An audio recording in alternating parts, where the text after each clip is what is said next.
Hi, Troy here with Lithogen. I'm here with my customer who's behind the camera, and we're going to go through our IceMap-equivalent system that is built using the Spidar and Noggin.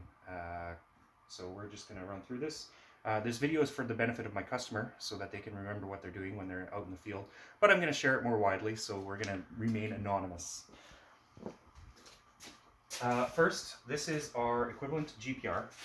There's two cases in here. There are some wires that are connecting between the two cases. So it's important that however you strap it in, these wires aren't getting pinched or the vibrations aren't abrading the wires. This case is a little bit annoying to open while it's in the case. So you may have to lift it a little bit.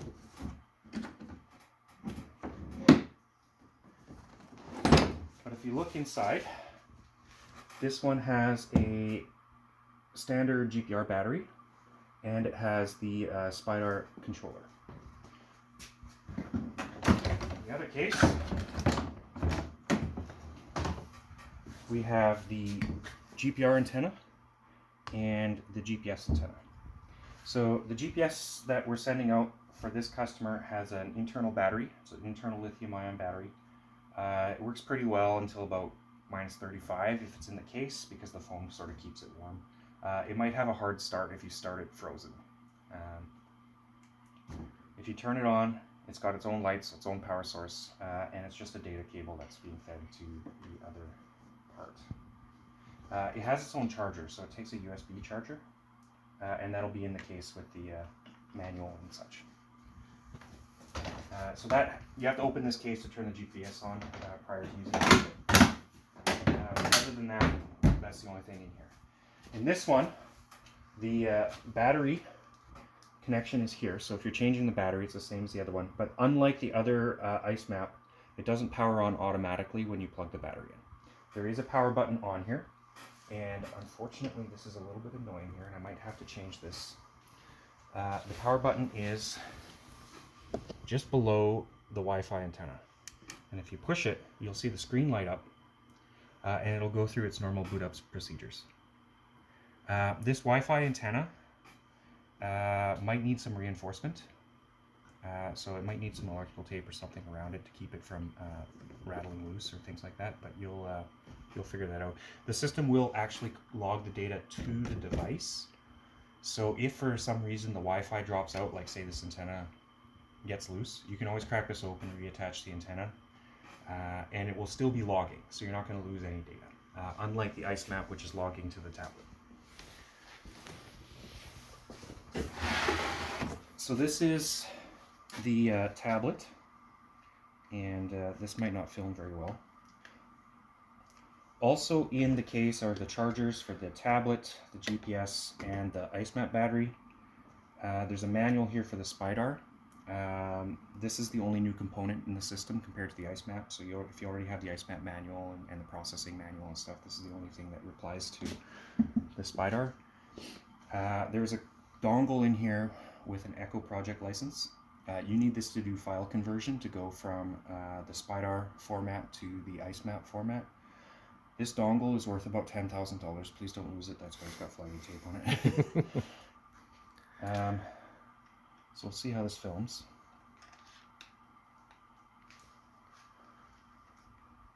Let me know how glare is going. I might need to change the angle. Not too bad. Okay. So on the tablet,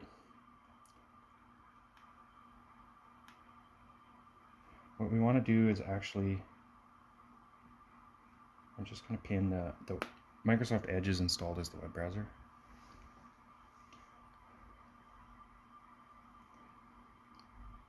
I created a shortcut here in the bookmarks that's called Spidar. If you, for whatever reason, lose this, or you're connecting on another device, another laptop, computer, phone, just go to the IP address that's on the screen of the Spidar. But that's, you are not connected. We got powered on. Nope, battery is dead. Oh! Well, that's why we send two batteries.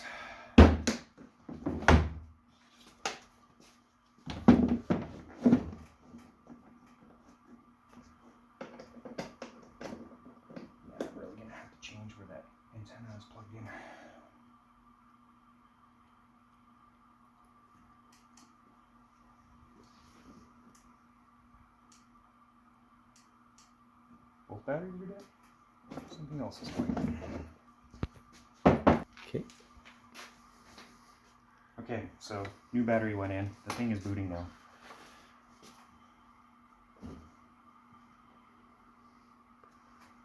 Just gonna put one of these batteries back on the shelf.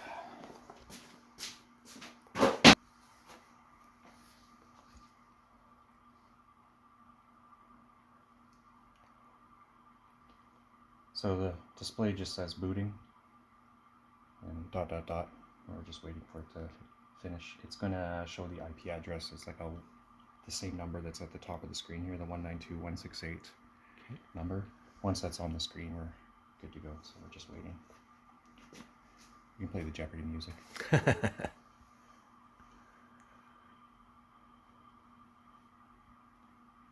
All right, it says ready. It's got the IP address there, and automatically it pulled up the control interface here. So this is kind of like the replacement of the IceMap logging software.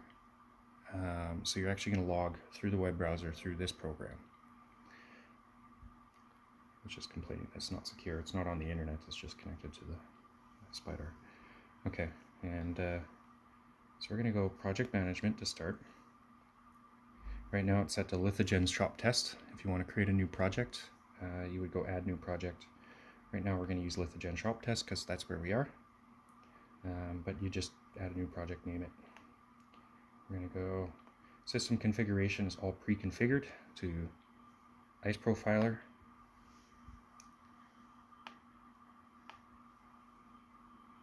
Go to line scan. It's telling us our GPS signal strength. So this is going to look similar if you used the IceMap before, right? It's kind of a similar interface.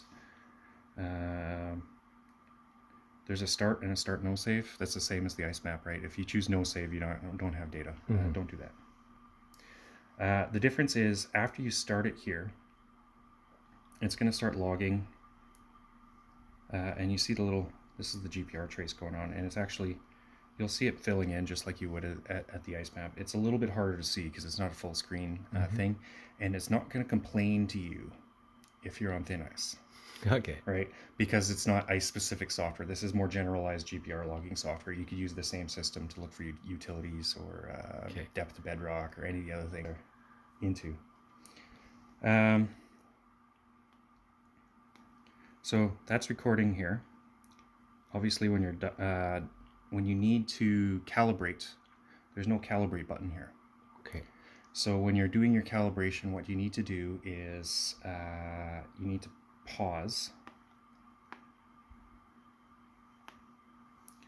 There's no pause button here. Okay. So you end up with a manual calibration. You have to write it down in a notebook. Okay. Right. So go drill a hole, take a mark a point or whatever, and say, okay, this is where we calibrated, and this is how deep it was. And then you have to do the calibration calculation in the IceMap software afterwards. Okay. I'll show you how to do that. So essentially, once you're done recording, though, if you go to project management, you'll see we just recorded line 3. Okay. You can go download, and it will download a copy to whatever tablet you're logging on. If you're like using your phone or whatever, because again, it's just a web browser, right? You could log on anything. Okay. If you hit download here, it will actually just download it to whatever device you're on. So I'm going to do that. The other thing you can do is you could plug a USB stick into the side of there and tell it to export to USB, and it will put the copy of the files on the USB stick. Okay. So I just downloaded this, and it showed up in the downloads folder. And you'll see Lithogen shop test. So that was the name of the project. So if you change the project name, you'll get a different file. Right. So I usually recommend a new project per lake or per day. Yeah. Okay, so here's the part that's a little bit different. We need to export this into a format that is usable by IceMap Ice Picker. So this GPZ file that we downloaded, if you double click it, you have to have the dongle in for this step. Okay. This is why the dongle is included.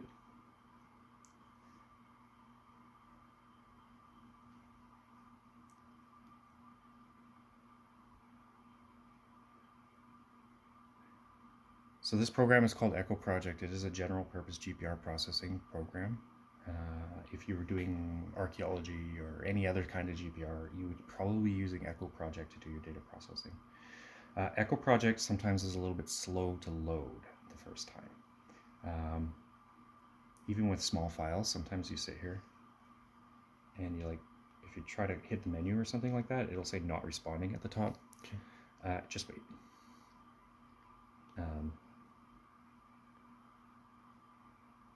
This tablet isn't a particularly beefy processor. It's so here it's loading the file. So this is once we run all 3 lines, this is what we do next. Yeah. Okay. Yeah. So if they're and you would do this once per project. Okay. So the data export has to happen on a per project basis. Okay.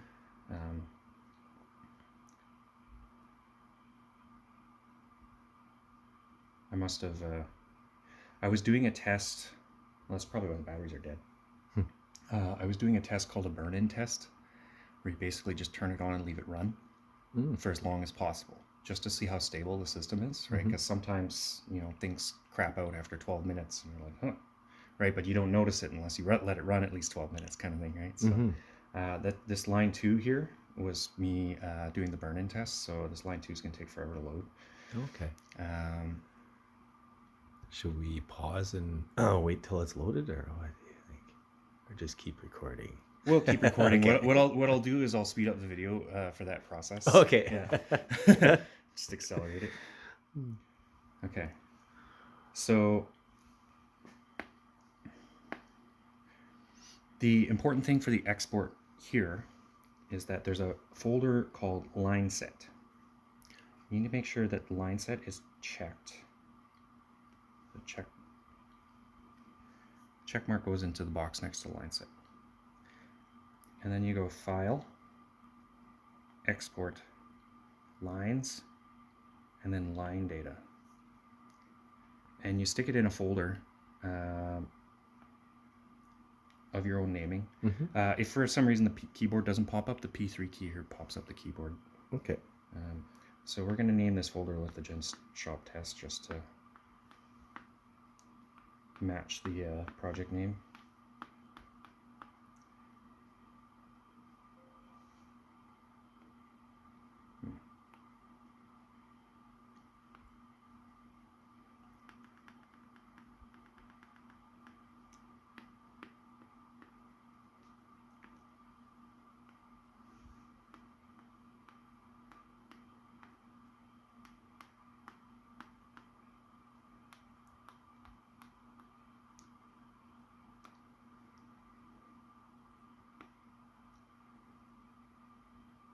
All right, so it automatically popped up File Explorer here, and we're in the Lithogen Shop Test folder.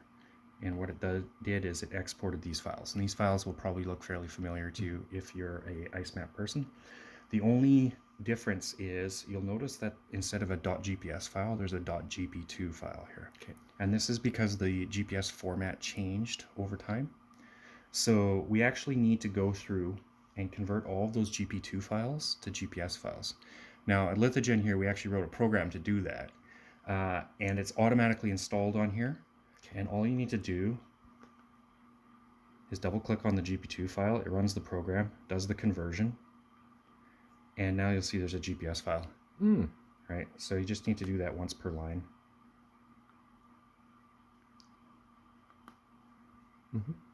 It just does the file conversion. So now you see there's a GPS file for each of the lines. Okay. And from here, we're actually done with this now, so we can remove it. From here, actually I'm going to just do a little diversion. This is the proper shutdown method, is in the web browser, hit the hamburger menu up in the corner and hit shutdown. The other way to shut down is to long press on the power button. Okay. This is the safer version. It's like a safe ejection kind of version of shutdown. Yeah. On very, very rare occasion, there will be file corruption if you do the manual shutdown. Mm-hmm. But the system should tolerate it, because it should be able to tolerate a battery dying, right? So it's just incredibly rare, and it's a little bit safer. So like if you can, use the proper shutdown. But now that we've done that export, if we look at, find the IceMap program, and this is your program that you would normally use